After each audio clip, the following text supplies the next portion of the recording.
vocês terem uma ideia, eles usam garrafa PET para usar de calçado. Ele corta a garrafa PET e usa de calçado.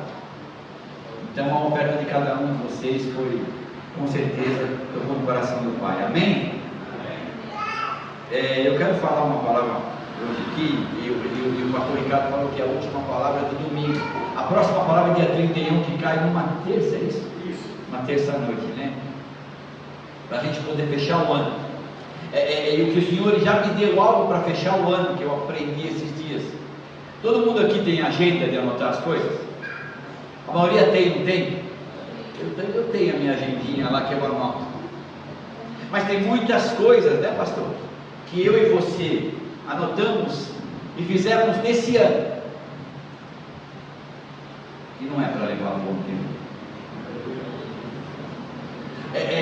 Tem muitos de nós que nós estamos levando coisas para o próximo ano e que já era para a gente ter sido curado, que já era para ter ficado para trás, e isso vem como peso e vem atrasando a nossa vida e fazendo a gente ficar batendo ferro com ferro. Mas não é essa a palavra de hoje, amém? Eu só quero falar para vocês o que vai ser falado no dia 31. Nós temos que compreender que o Senhor ele tem um novo para nós. Dezembro, tudo é mês a mês, né? O salário é mês a mês, tudo é mês a mês. Dezembro é diferente. É ou não é? Dezembro é o ano. Fecha um ciclo. Para que venha um renovo. Amém? Então nós vamos falar um pouquinho sobre isso na virada do ano.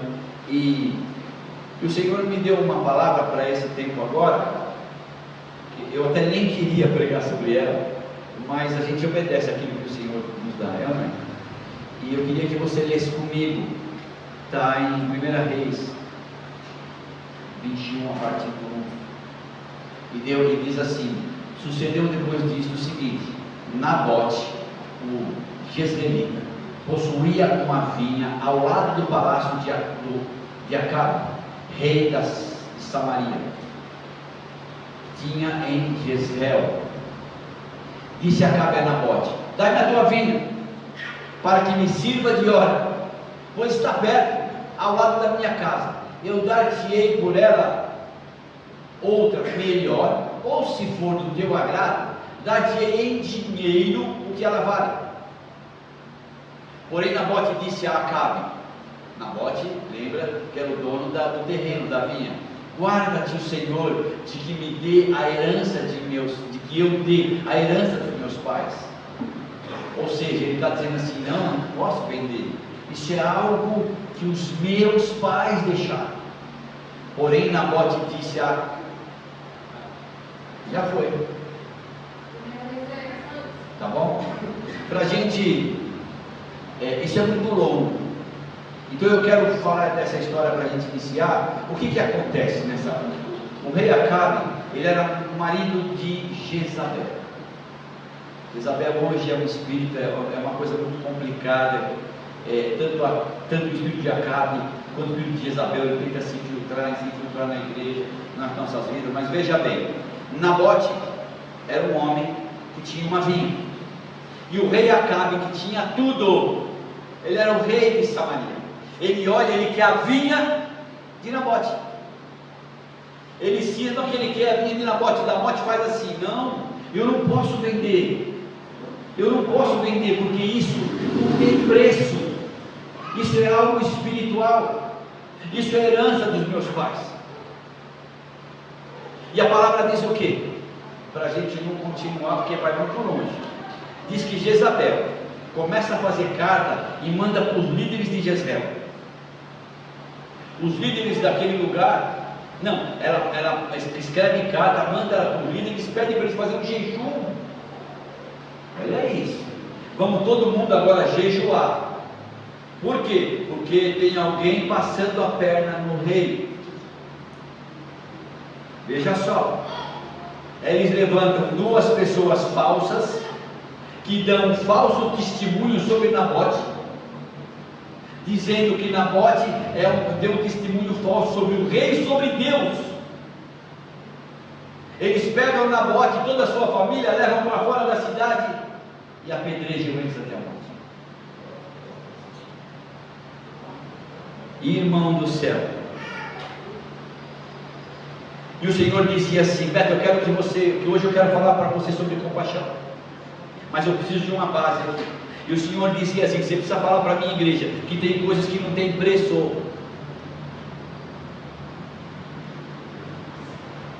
E que nós estamos vivendo um tempo de que nós estamos negociando aquilo que é inegociável. Nabote fala de uma herança espiritual. E ele dizia assim: ó, nunca negocie o que Deus te deu para agradar quem não tem um compromisso espiritual. Alô? Eu falei, eu vou ficar quietinho. Cuidado que você pode estar negociando com pessoas que não têm um compromisso espiritual. Em alguma área da minha vida, em alguma área da sua vida, você lidera e você também é liderado. Agora, o rei, ele tinha tudo, ele não precisava olhar para aquilo que não era dele.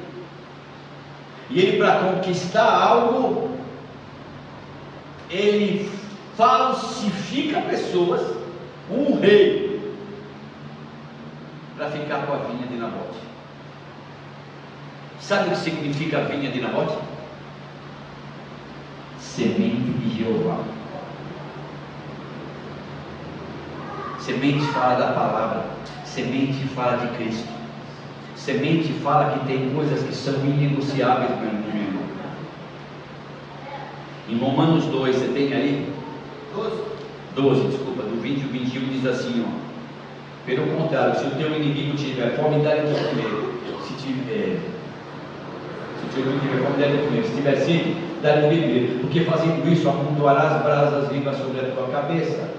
Não te deixe vencer do mal, mas vença o mal com o bem. Isso fala de compaixão. Eu não preciso negociar aquilo que é inegociável. E a compaixão, alguém sabe o que significa compaixão em hebraico? Cara, eu fiquei louco quando eu vi isso. Porque todo mundo que me conhece aqui sabe, quando eu começo a escrever a palavra, eu falo, mas Deus, eu não estou entendendo. Onde o Senhor quer chegar com essa palavra? A palavra compaixão em hebraico significa útero. Ela significa dar à luz a algo. Meu Deus do céu. Então, na compaixão que eu posso ter com você, ou você pode ter com alguém, algo acontece, nasce algo em mim e nasce algo em você. E não é somente bom para mim, também é bom para você. Então, uma das coisas que acontece é que não há mais julgamento. Eu compreendo. Mateus 12, 7 diz assim: mas se vós soubesseis o que significa misericórdia, quero, e não holocaustos, não teríeis condenado inocentes. Ele está dizendo assim: eu não quero a morte do pecador, mas eu quero que ele se converta. E se eu não compreender isso, eu vou fazer as coisas tudo sobre mim. Então eu sou um útero agora. Eu sou um útero que eu vou gerar através de mim. Então eu não vou diferenciar nada do que o mundo faz. Alô? Vocês estão aqui? Não, eu prometo que o ano que vem vai ser gostosa as palavras. Vai ser mais. Então, eu preciso compreender que se eu sou assim, mesmo dentro da igreja, eu não vou diferenciar do que tem lá fora. Agora, uma coisa é eu lidar com você e você lidar comigo, você lidar com seus parentes, você lidar com aquele que está com você todos os dias. Você conhece, ele te conhece. Agora, você está preparado para Jesus enviar pessoas que você não tem o convívio no dia a dia? Porque se isso acontecer, você vai ter que gerar coisas. Você vai ter que ser um útero. Dia a dia, Deus vai te trazer pessoas, seja no teu trabalho, pessoas novas, seja no teu serviço, seja na igreja. E aí a gente entende quando Jesus fala assim, ó: toma a tua cruz dia após dia e segue-me. Jesus estava dizendo assim, que tem a ver com dar à luz a algo. Então agora eu estou entendendo que quando Jesus morreu na cruz, Ele morreu lá para que hoje houvesse um útero. Está muito difícil. Vocês estão entendendo? Vocês estão aqui? Eu vou dar à luz a algo, e eu não posso dar luz a partir de mim, se eu não andar nos valores da palavra, se eu não andar nos valores de Cristo. Eu estou dando a partir dos meus valores. Nessa hora, o meu eu vai estar questionando ou até provando Jesus Cristo. Você vai falar assim, cara, por que você está falando isso? Como assim? Como eu posso questionar? Esses dias eu vi, antes da gente entrar em Lucas 10, 25, eu vi um pastor contando uma história. Ele dizia assim, que ele pegou um trem para ir para uma outra cidade, e nesse trem, o trem tem lugares de sentar. Eu nunca andei em trem assim, só em metrô, e ele estava sentado, e de frente tinha um homem cabisbaixo, com 2 filhos, e os filhos não paravam. Os filhos, eles estavam transtornados, eles não paravam, eles corriam, eles brigavam, eles faziam barulho, e aquele homem, que era um pastor, que era um líder, ele ficava vendo aquilo, ele ficava olhando para o pai das crianças, e aquela criançada que não parava, e aquilo que estava transtornando o ambiente, até que ele perde a cabeça, e ele olha para aquele homem e fala assim, ei, será que você não está percebendo? Olha a bagunça que os teus filhos estão fazendo, olha o que está acontecendo aqui, você não pode fazer nada. O homem levanta a cabeça, olha para aquele líder espiritual e diz assim, sabe o que acontece? É que a minha esposa acabou de falecer, e os meus filhos estão agitados, e eu não sei o que fazer. O papel daquele homem, se ele é um líder espiritual, e se ele carrega uma compaixão, era olhar para aquele homem e dizer assim, Senhor, o senhor está com algum problema? Será que eu posso orar por você? Será que eu posso te ajudar em alguma coisa? Se eu vou pegar uma água para as crianças, o que está acontecendo? 2025 está aí, e o Senhor, Ele quer que o nosso coração seja o coração dele. Porque quando Ele foi para a cruz, Ele deu o coração dele para ter o teu coração, Ele deu a vida dele para ter a minha e a tua vida. Mas olha aqui, você está dizendo assim, Beto, que eu posso questionar Deus e até provar Deus. Olha o que fala em Lucas 10, 25, tem aí? Diz assim, ó, eu vou ler só um pouquinho. Diz assim, eis que um certo homem, intérprete da lei, se levantou com o intuito de pôr Jesus Opa, olha isso. E disse-lhe, mestre, que farei para herdar a vida eterna? Então Jesus lhe perguntou, como está escrito na lei, como interpretas a lei? A isto ele respondeu, amarás o Senhor teu Deus de todo o teu coração, de toda a tua alma, de todas as tuas forças e de todo o teu entendimento, e amarás ao teu próximo como a ti mesmo. Então Jesus lhe disse, respondestes corretamente, faze isto e viverás. Ele, porém, querendo justificar-se, perguntou para Jesus, quem é o meu próximo? Irmão, quem conhece a Bíblia? E ainda esse versículo, ainda Jesus não tinha falado sobre ele. Esse homem era tão entendido da Bíblia, que ele falou uma parte de Deuteronômios e uma parte de Levíticos. Em Deuteronômios diz assim, amarás de todo o teu coração, alma e corpo. E Levíticos diz assim, ame ao teu próximo como a ti mesmo. Jesus fala para ele, poxa, que legal, é isso mesmo, aplica isso. Ele vira e pergunta, qual é o meu próximo?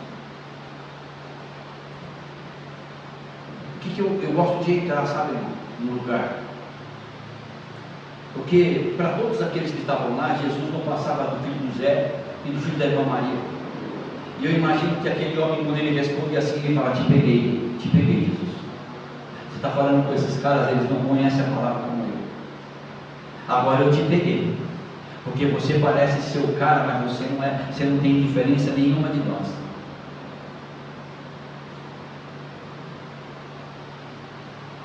Eu te coloco à prova, Jesus. E Jesus fala uma parábola que a gente não vai ler para não demorar. O homem sai e toma uma surra e fica jogado na beirada da estrada. A maioria conhece essa passagem.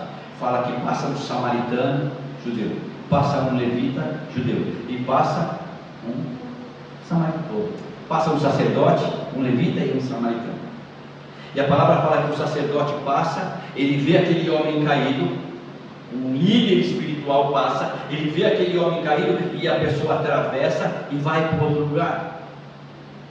E a pergunta que vinha para mim: por que ele não parou e socorreu? Por que o sacerdote, ele vê aquele homem caído, ele não para socorrer? Porque se ele parasse, ele teria que dar tempo, ele teria que ver o que está acontecendo, ele teria que ter uma atitude de compaixão, dar a luz a algo. Ele olha e ele prefere atravessar e passar para o outro lado. A palavra fala que vem um levita. Vocês estão aqui mesmo? Está todo mundo assim, ó. A palavra fala que vem um levita. A mesma coisa. Um levita olha e atravessa a rua. Por que o levita desviou, gente? O que eu me coloco assim? Eu entendo que o levita pensou: eu posso parar, eu posso socorrer esse homem, mas eu vou ter que dar tempo, eu vou ter que dar atenção para ele. Mas ó, como não tem ninguém vendo, eu vou embora. Eu não vou dar a luz, eu não vou me conectar, eu prefiro não fazer. E por fim, a palavra fala de um samaritano. Samaritano, quem conhece a palavra sabe, samaritano era inverso aos costumes judeus, era inimigo político. Vocês sabem disso? Era inimigo político. O cara que o judeu abomina, não lê Bíblia, e ele atravessa, só que ele atravessa na direção daquele homem, ele presta socorro, ele é movido por compaixão. Aquele povo que não socorreu, não concorda, aquele que é considerado improvável, se comportou com o próximo, como estava escrito em Levítico, então ele se conecta. A minha pergunta para você, irmão, irmã: você está preparado para, se Deus mandar pessoas para você ser um útero para essa pessoa? Sim ou não? Sim. E por que Deus quer que você mude? E por que Deus quer mandar isso para mim e para você? Porque primeiro Ele quer gerar algo em nós. Porque para ser seguidor de Jesus, você tem que ser movido de compaixão. Logo que eu comecei a pregar, eu tinha uma dificuldade muito grande para falar da palavra. E eu me lembro que eu fui na casa de uma pessoa que não conhecia Cristo. E ele falava para mim: o senhor veio aqui, mas eu vou na igreja e eu não consigo entender muito a palavra do Senhor. E eu dei um exemplo para ele, chamei umas pessoas que estavam lá. A maioria aqui tem carro. Quando acaba a bateria do nosso carro, o que a gente faz? O cabo chupeta, não é assim que fala? Então você põe na bateria que está sem carga, para uma bateria que tem carga, e você dá uma carga naquele carro, naquele automóvel, para que ele funcione. O Senhor está levantando nós, nesse tempo, passemos como esse carro. Agora eu preciso entrar em 2025 e estar preparado para aquilo que Deus quer mandar para mim. Porque se Ele está entregando uma palavra para nós, de que nós não podemos levar mais o velho Beto para 2025, eu tenho que deixar o velho em 2024, eu tenho que buscar coisas novas no Senhor. Então eu tenho que estar preparado para aquilo que Ele vai mandar para mim. Amém? Nunca ficar tão quietinho assim. Então, o Senhor quer despertar algo em nós.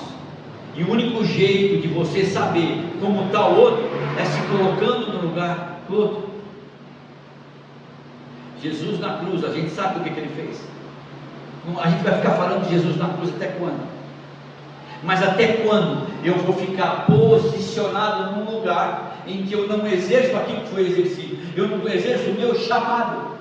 Eu saí de um ministério, gente, que por causa de um problema de falatório, eu comecei a ser perseguido pelo líder, e foi uma coisa muito forte, foi muito sobrenatural, machucou muito isso. Não estou vendo nós. E o que aconteceu? Eu comecei a errar, eu comecei a cometer erros. Por isso que vocês às vezes falam assim, mas o pastor tinha que pegar mais. Mas o pastor tinha que ser mais duro. E eu não sou. Eu prefiro falar na palavra. Porque o que acontece? Houve um desequilíbrio em mim, e eu não conseguia mais. Quando eu chegava para ir para a igreja, eu saía da minha casa com a Bíblia, eu via assim: Senhor, toca no coração do líder, para eu essa vez ele não ficar me usando de exemplo. Toca no coração dele, Pai, para que isso fique para trás e a gente viva um novo. Mas ele pegava o microfone, toma. Chegou num ponto que não deu mais convívio, irmão. Não teve mais como conviver. E eu pedi a saída da igreja. Eu falei: não tem mais como ficar. Eu comparo esse líder ao líder do trem. Ele estava errado? Provavelmente não. Mas se ele tivesse colocado o coração dele no meu, misericórdia, misérios carne, significa eu colocar o meu coração no lugar daquele que necessita. Eu tenho certeza de que ele ia compreender, ia poder me ajudar. Amém? Eu não sei, irmão, porque Deus me deu essa palavra, mas a gente tem que estar preparado, porque essa igreja vai explodir. Quando eu estava tocando louvor, eu navegarei, eu vi uma pedra formando aqui, e uma mão vinha fazer escritas nessa pedra em letras hebraicas. Eu comecei a olhar para o chão e comecei a ficar tonta. Hoje eu não posso dar um mau testemunho, eu falar uma mentira em um altar, porque eu quero ir para o inferno, irmão. Eu estou falando aquilo que Deus me mostrou aqui em cima. Agora eu e você temos que estar pronto, amém? Nós temos que ser úteis na vida de alguém, nós temos que gerar Cristo nas pessoas. Amém? Olha o que fala em Lucas 18, do 18 ao 23. Certo homem de posição perguntou-lhe: bom mestre, que farei para herdar a vida eterna? Respondeu-lhe Jesus: por que me chamas bom? Ninguém é bom senão um, que é Deus. Sabes os mandamentos: não adulterarás, não matarás, não furtarás, não dirás falso testemunho, honra teu pai e a tua mãe. Respondeu ele: tudo isso tenho observado desde a minha juventude. Ouvindo Jesus, disse-lhe: uma coisa ainda te falta. Vende tudo que tens, dá aos pobres, e terás um tesouro dos céus. Depois vem e segue. O que Jesus estava querendo falar para esse cara, para esse homem? Há um tesouro maior do que a lei que você conhece te permite conhecer. Confie em mim, porque você está tendo uma inversão de valores. Nós não vamos mais passar 2024, irmão. Deixa eu falar para você. Graças a Deus. O ano difícil para essa casa. O ano triste. Amém? Nós não vamos mais permitir. Eu estou aqui para tentar ser útil na sua vida, mas você está aqui. Nós falamos isso semana passada, porque Deus quer que você seja a escrita onde ninguém lê a Bíblia. Deus quer que você seja a palavra onde ela não habita. Ele questionou Jesus. Ele questiona Jesus. Um coloca a prova e o outro questiona. Cara, será que a palavra diz assim: onde estiver o teu tesouro, lá estará o teu coração. Agora então volta comigo aqui para o início. Nós estávamos falando de Acabe e Jezabel. Eles fizeram um jejum para ter o que era do outro. atenção aqui. Eles fizeram um jejum para querer o que era do outro, e ele tinha tudo. Então, tem pessoas fazendo jejum, mas jejum não vem da parte do Senhor. Tem pessoas jejuando para aquilo que não tem nada a ver com compaixão, para aquilo que não vai gerar nada em alguém. Eu estava falando para a Andréia, para 2025, nós vamos ler a Bíblia inteira, 4 capítulos por dia, né? A gente vai levantar, acho que o Luan, para ele estar todos os dias trazendo para nós logo cedo, os capítulos que tem que ler. Nós vamos começar com o Novo Testamento, depois passar Salmo e Provérbio, depois vem de trás para frente, e nós vamos ler a Bíblia inteira desse ano. E a direção que o Senhor me deu é que nós vamos jejuar muito. Cada um de nós vai jejuar para nós. O que você está falando? Eu tenho a minha filha, eu tenho a minha esposa, não, eu tenho os meus negócios. Não, irmão, deixa eu falar algo para você. Se você não parar para mortificar a tua carne, você vai estar aqui, você vai estar recebendo, nós vamos estar falando dele, e você vai estar desconectado, como o sacerdote ou levita. Você não se conecta. Amém. Você vai estar aqui e não vai ter nada. Isso a gente não quer. 2025, você está preparado para você gerar algo em alguém, irmão? Amém. Jesus passou pela cruz para nos tornar esse gerador. 2025, lê a Bíblia, ano de fazer jejum. Por quê? Para quê? As igrejas estão abarrotadas de crente, as igrejas estão abarrotadas de quem já conhece Ele.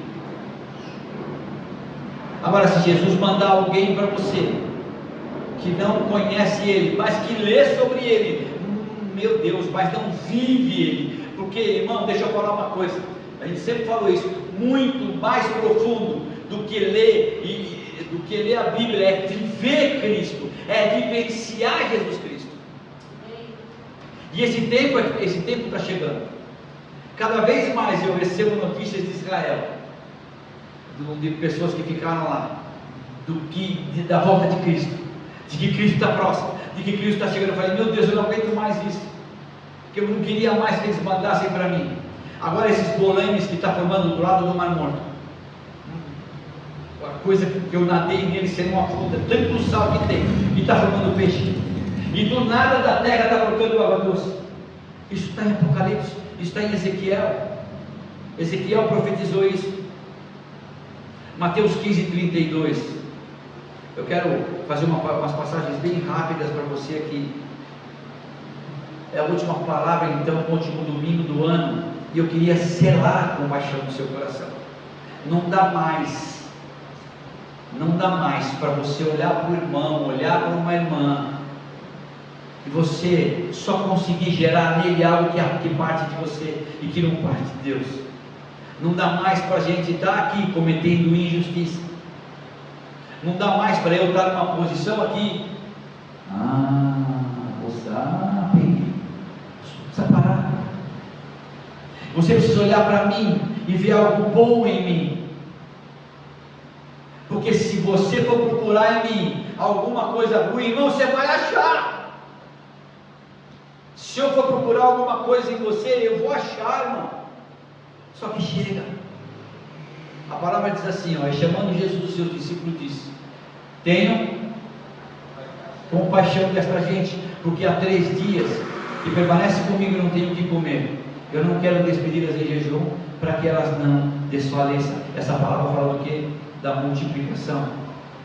Então a compaixão gera multiplicação. A outra é Mateus 6:34. A palavra diz assim: ao desembarcar Jesus, viu uma grande multidão e compadeceu-se. Vocês estão comigo? Me ajuda aí. Não estava lá? Desculpa. Ao desembarcar Jesus, viu uma grande multidão e compadeceu-se deles. porque eram como ovelhas que não têm pastor, e passou a ensinar-lhes muitas coisas. Então a compaixão gerou desejo pelos ensinamentos. Olha Mateus 9, 36 e 37, diz assim: vendo as multidões, compadeceu-se de novo Jesus. O irmão, Jesus de novo compadeceu-se delas, porque estavam aflitas e exaustas, como ovelhas que não têm pastor. Então a compaixão gera um chamado para a obra.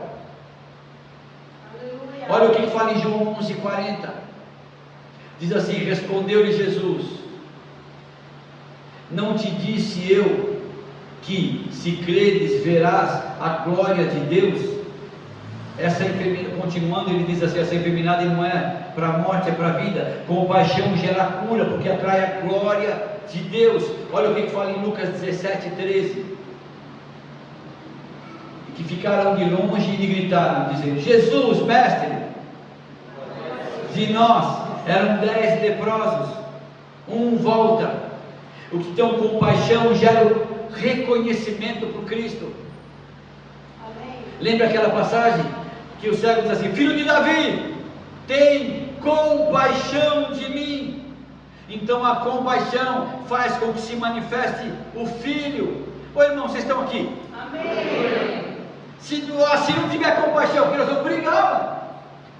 E em Lucas 7:13, 7 agora, vendo-a, o Senhor se compadeceu dela e disse: não chores. Essa é a viúva de Naim. Lembra-se, nós já falamos sobre isso. Ela está sepultando o filho. De um lado vem o pessoal com o sepultamento, do outro vem a turma de Jesus.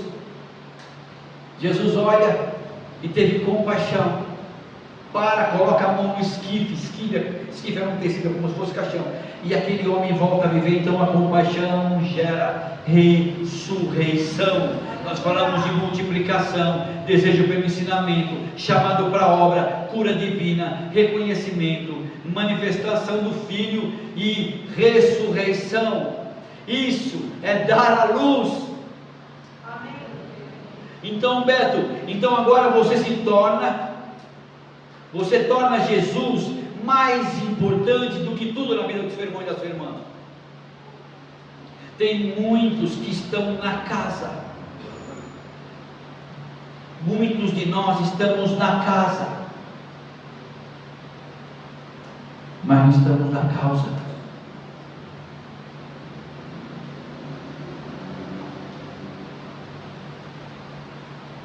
Se eu não compreender isso, eu vou querer agir na igreja, onde eu estiver, fazer coisas que vão gerar a partir de mim.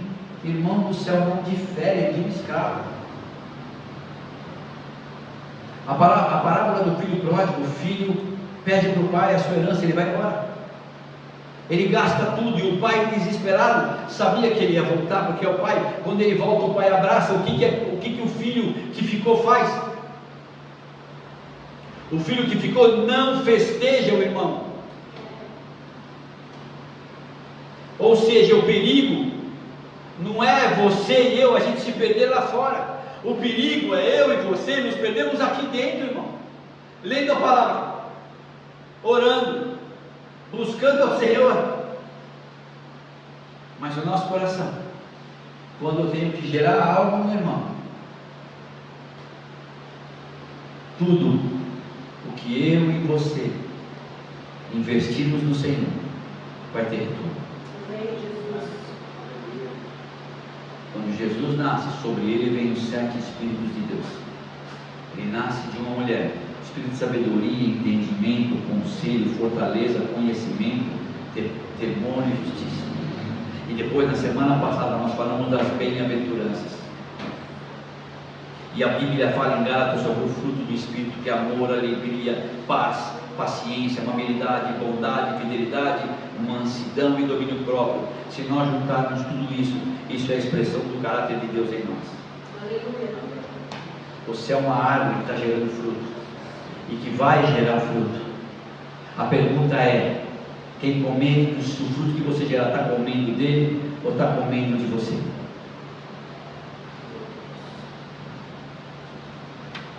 Amém? Eu queria chamar o louvor aqui.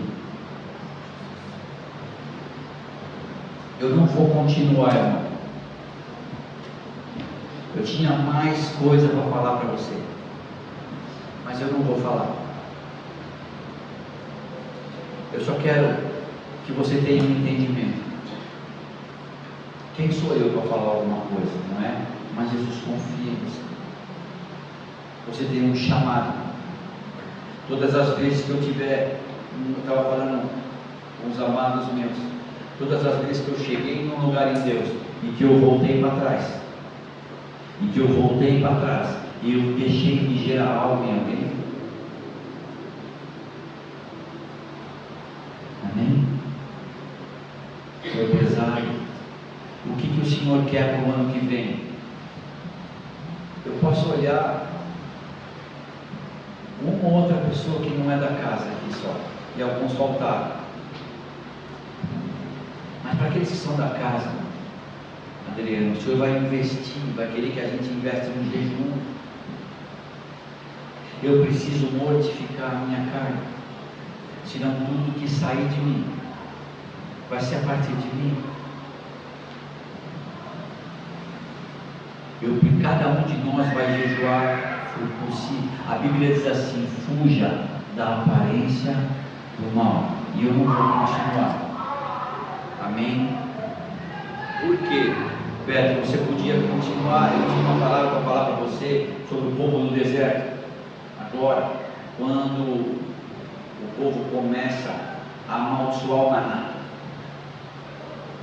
quando eu e você, a gente não compreende o meu chamado, o papel que Deus quer que eu tenha na igreja, na minha casa, na minha família, o que tem de família quebrada, irmão, o que tem de filhos longe, o que tem de gente que olha, o domingo à noite você podia estar aqui, né? Você podia estar na sua casa, né? Você está aqui. Então chegou a hora da gente ser maduro, da gente não aceitar que se perca um sequer, da gente conversar, da gente se relacionar. Chegou a hora de você me ajudar, você fazer nascer uma luz em mim, você ser um útero na minha vida, eu sou um útero na sua vida. Eu não posso ser uma pessoa que eu vou fazer de você alguém que não reproduza, porque Deus é geracional. Aquilo que eu não fizer agora, o meu filho não vai colher amanhã. Se você não se posicionar hoje no Senhor, e você não entender, e você não compreender, e não quiser viver a compaixão, irmão, você não vai gerar para a próxima geração. Mas por que você está batendo tanto nessa tecla? Porque o Espírito Santo, ele deixou muito claro que o que faltou nessa casa foi compaixão, foi útil. Hoje nós estamos vendo igrejas grandes, igrejas enormes, hoje, que elas estão achadas. Está gravando, eu não vou falar o nome. Igrejas fortíssimas que estão achadas. Igrejas grandes que elas vão pregar para você conquista, vitória, bênção. Mas ninguém fala de compaixão. Ninguém fala de você colocar o seu coração no lugar do outro. Por isso eu vou pedir para você ficar de pé.